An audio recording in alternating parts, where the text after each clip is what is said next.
So, hello, my dear students. In the previous class, we have discussed about the nutrition in human beings.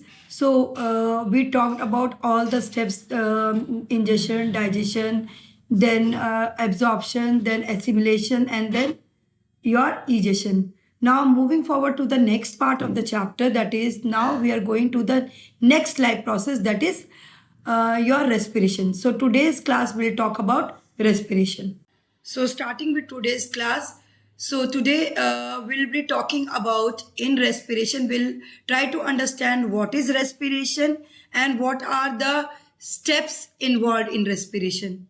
Okay, so moving forward to the topic respiration. So, as the name suggests, respiration. So, if we are talking about respiration, we should know the meaning of respiration. So, respiration is a process in which the glucose which we got by the process of nutrition के process से हम लोग को glucose हमारा body ने क्या बनाया glucose बनाया अब इस ग्लूकोज को क्या करना है इस ग्लूकोज को यूटिलाइज करना हमने पढ़ा था ना एसिमिलेशन हो रहा है कैसे यूटिलाइज करेंगे to produce energy so the process in which the glucose is broken down to produce energy in the presence of oxygen that process is called as respiration तो respiration क्या हो गया जो ग्लूकोज हमारे बॉडी में food से मिला उस ग्लूकोज को हम लोग फर्दर ब्रेक करेंगे ठीक है फूड को ब्रेक किया तो क्या मिला ग्लूकोज मिला अब ग्लूकोज को फर्दर ब्रेक करेंगे किसके प्रेजेंस में ऑक्सीजन के प्रेजेंस में तो क्या बन जाएगा that process will be called as respiration ठीक है so respiration is a process of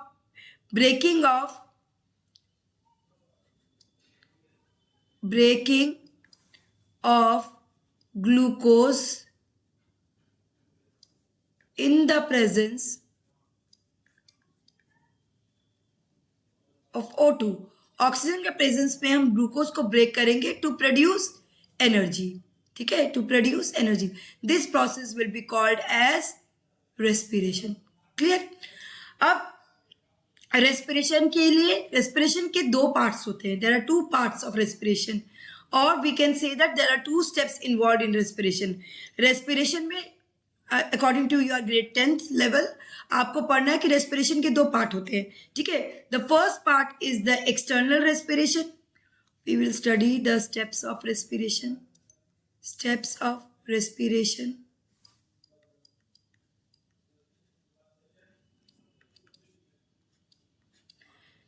तो first step is your external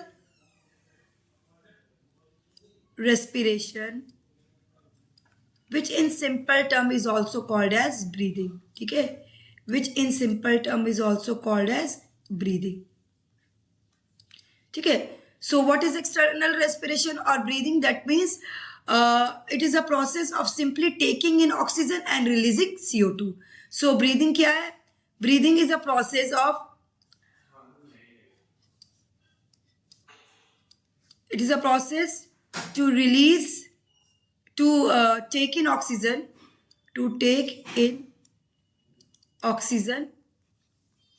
and release CO2 clear हो गया सो इसी प्रोसेस को क्या हम लोग बोलते हैं ब्रीदिंग बोलते हैं या एक्सटर्नल रेस्पिरेशन बोलते हैं क्लियर हो गया now the second step is the internal respiration or which is also called as cellular respiration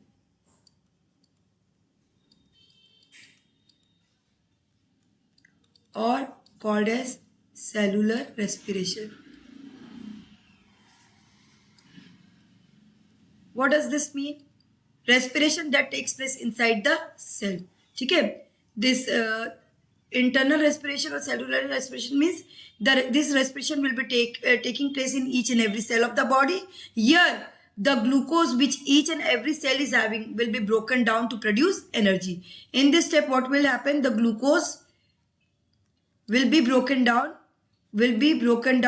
to produce energy. Glucose will be broken down to produce energy. This is internal respiration. Clear हो गया?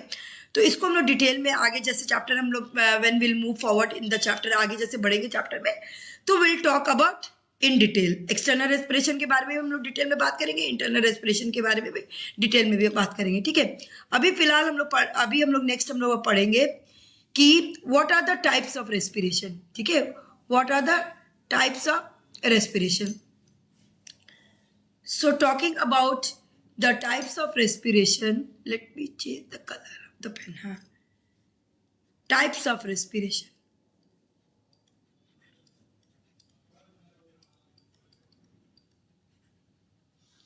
Basically, respiration is of two types: aerobic respiration, and the second one is anaerobic respiration. So try to understand the difference between aerobic and anaerobic respiration. Aerobic, देखो इस पे नाम में air है, air मतलब ये ऐसा respiration which will take place in the presence of air, that means take place in the presence of O2, presence of O2। मतलब इस रेस्पिरेशन के लिए हमको O2 एकदम अनिवार्य है, मतलब इसके बिना ये वाला रेस्पिरेशन नहीं हो पाएगा, ठीक है। और एनएरोबिक, एन का मतलब क्या होता है? एब्सेंस। तो ये this respiration will take place in the absence of O2। Clear हो गया? So let's talk about in detail the difference between aerobic and anaerobic respiration, ठीक है। हम डिटेल में बात करते हैं एरोबिक रेस्पिरेशन में क्या होता है एंड एनारोबिक रेस्पिरेशन में क्या होता है। Just a second.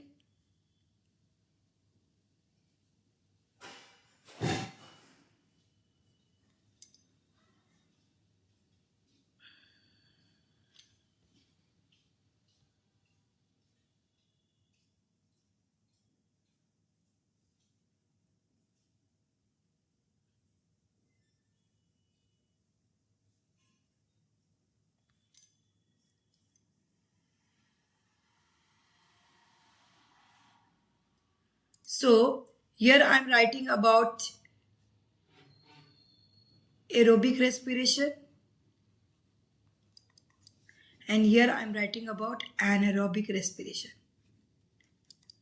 ठीक है।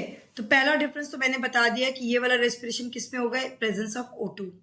This respiration will take place in the presence of O2 और this will take place in the absence of O2, ठीक है ना। एरोबिक रेस्पिरेशन में क्या होगा कि मोर एनर्जी प्रोडक्शन। सिंस देखो क्या हो रहा है अब ये इसमें पहले आप जो सेकंड पॉइंट है, सेकंड पॉइंट पे ध्यान दो कि सेकंड पॉइंट में हम बता रहे कि यहाँ पे complete break down of food will take place.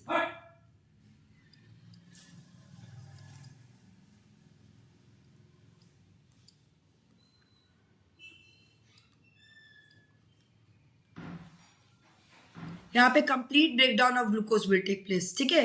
क्योंकि ये ऑक्सीजन के प्रेजेंस में मिल रहा है, मतलब oxygen is acting like a fuel जो कि फूड को मतलब ग्लूकोज को फर्दर ब्रेक करने में मदद कर रहा है। तो इसको ऑक्सीजन मिल रहा है तो इसलिए क्या हो रहा है? यहाँ पे कंप्लीट ब्रेकडाउन होगा। और इसमें ऑक्सीजन नहीं मिल रहा है तो इसमें क्या होगा? Incomplete breakdown, partial breakdown of glucose, ठीक है। यहाँ पे क्या होगा? Partial breakdown of glucose,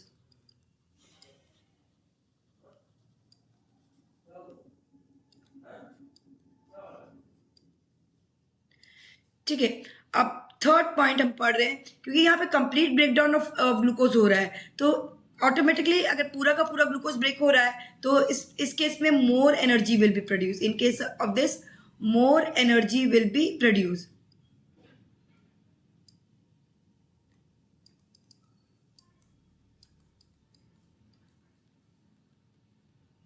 and in this case less energy will be produced, less energy will be produced,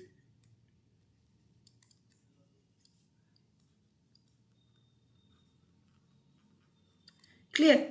Then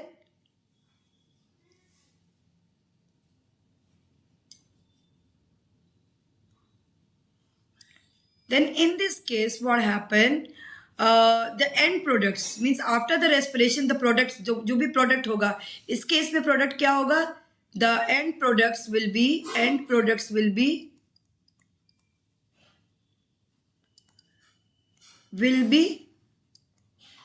CO2,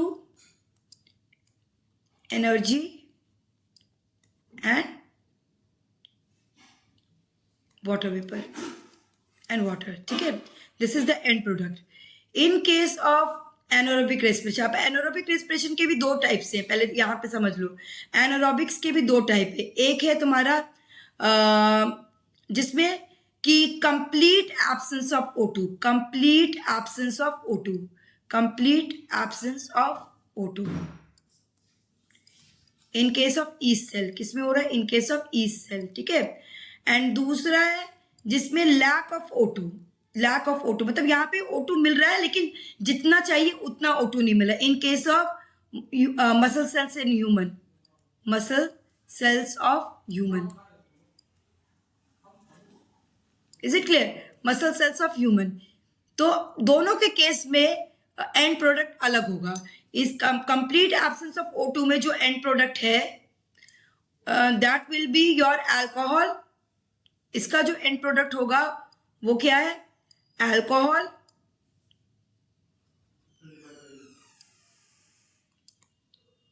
energy, and alcohol, energy and CO2. और इस case का जो एंड प्रोडक्ट होगा, इस वाले केस में जिसमें मतलब ऑक्सीजन तो मिल रही है लेकिन जितनी जरूरत है उतनी ऑक्सीजन नहीं मिल रही, that means there is lack of O2. इस केस में आपका एंड प्रोडक्ट हो जाएगा lactic acid, lactic acid and energy. Clear? तो समझ में आ गई बात. अब इसका भी एग्जांपल लिख लेते हैं. इसमें इनका तो एग्जांपल मैंने बता दिया है, ये ईस्ट सेल में होता है और ये मसल सेल्स ऑफ ह्यूमन में होता है. इनके एग्जांपल्स होंगे ह्यूमंस, कैट, डॉग्स, ठीक है. These are all examples of aerobic, जिसके अंदर एरोबिक रेस्पिरेशन होता है. तो आज के लिए मैंने क्या बताया कि रेस्पिरेशन क्या होता है, उसमें कौन कौन सा स्टेप्स इन्वॉल्व होता है और difference between aerobic and anaerobic respiration, ये भी मैंने बता दिया आप लोग के लिए. Thank you.